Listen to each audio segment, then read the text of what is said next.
principais objetivos no meu trabalho com ecologia de peixes. O primeiro se refere à questão do levantamento de espécies, especificamente na Ilha Grande, por conta do fato de que não existe nada na bibliografia que se refira às espécies de água doce que existem nessa região.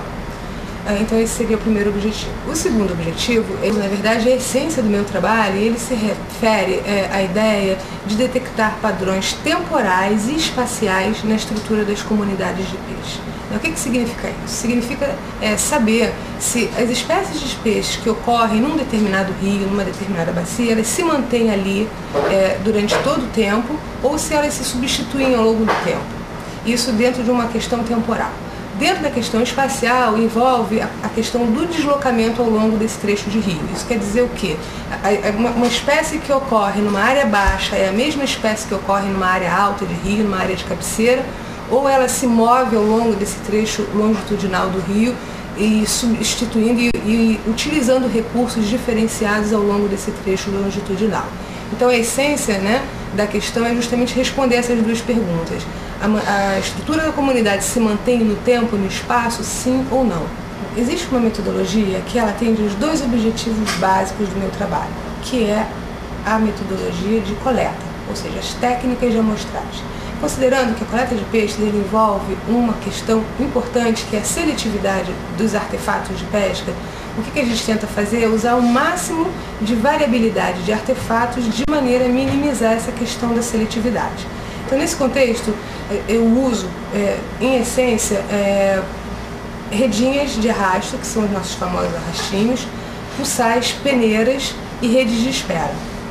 Bom, a característica básica das redes de espera é que elas ficam posicionadas num local do rio, à espera do peixe que passa. Então é o chamado a técnica passiva, ou seja, ela está parada e o peixe passou e foi surpreendido por essa barreira aí. Bom, os demais artefatos, eles compõem o que a gente chama de artefatos de técnica ativa, ou seja, o coletor ele vai atrás do peixe.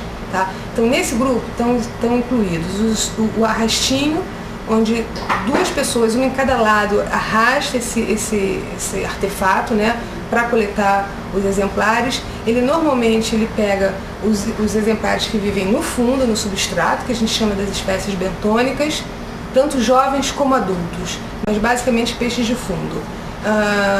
Os pulsais e as peneiras são usados normalmente em áreas marginais e são mais adequados para coletar indivíduos jovens de uma mesma espécie.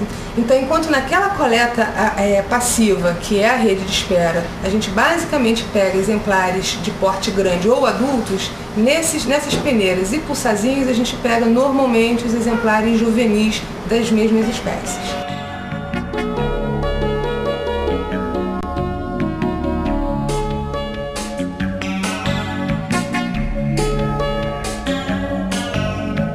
Então esses peixes eles são transportados para o laboratório, onde eles são processados para registro dos dados biológicos. Então o que é feito? Eles são pesados, medidos e dissecados. Da dissecção a gente retira o estômago para análise do conteúdo estomacal e determinação da dieta desse bicho, ou seja, saber o que ele come nesse ambiente onde ele vive. São retiradas as gônadas para determinação de sexo, de estágio de maturação, se o bicho está reproduzindo ou não está reproduzindo, enfim, determinar a época de reprodução dessa espécie. E a retirada do fígado, que é a base para um trabalho de biologia molecular, onde a ideia é fazer uma comparação dessas espécies da Ilha Grande com as espécies do continente, considerando a questão temporal da separação da ilha e do continente. A gente tem bases aí temporais geológicas para fazer a comparação. Então isso estaria dentro daquele primeiro objetivo, que é o do levantamento das espécies.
metodologia amostral no campo, existe uma outra etapa do trabalho que envolve a colocação de bandejas flutuantes para quantificação do aporte de matéria alóctone, ou seja, o aporte de matéria de fora do rio.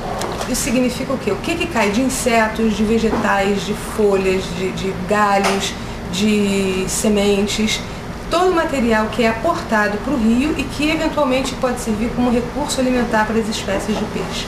Então, aquele estômago que é retirado em laboratório e que é analisado posteriormente, é comparado o conteúdo dele com o conteúdo que é encontrado nessas bandejas.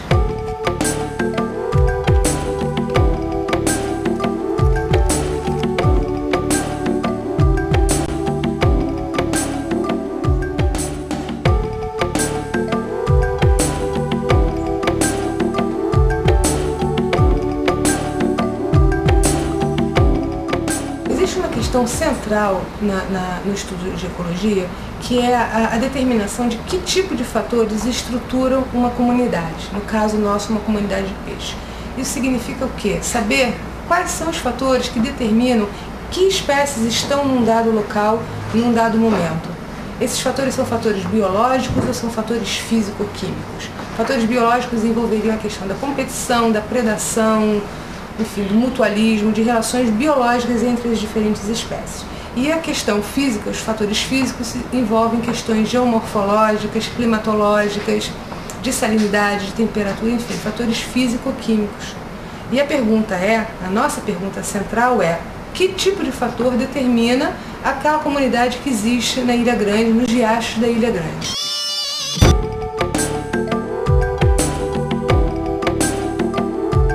Os resultados obtidos então com esse projeto, né, de pesquisa, ele tem duas vertentes.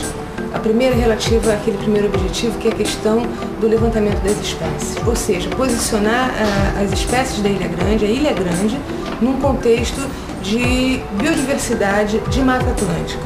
Então é um registro novo no contexto da bibliografia que está disponível, né, para a gente, e da gente saber efetivamente o que existe de espécies de água doce no sentido de poder propor medidas de manejo, de preservação dessas espécies que compõem a nossa riqueza de biodiversidade de peixes, no caso especificamente. A outra vertente é a questão da teoria ecológica. O que a gente sabe é que o grosso da ecologia teórica ela está fundamentada em padrões observados em regiões de clima temperado.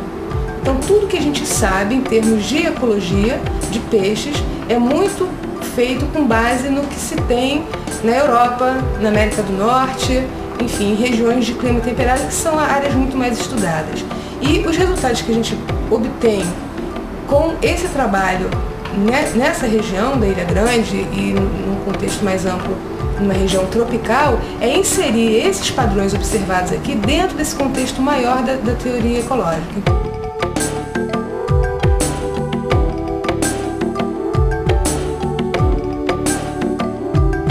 No fundo, todo esse nosso trabalho se presta para o aumento do conhecimento sobre as espécies de peixe da Mata Atlântica e, dessa maneira, contribui para o estabelecimento de uma política de preservação desse patrimônio de biodiversidade.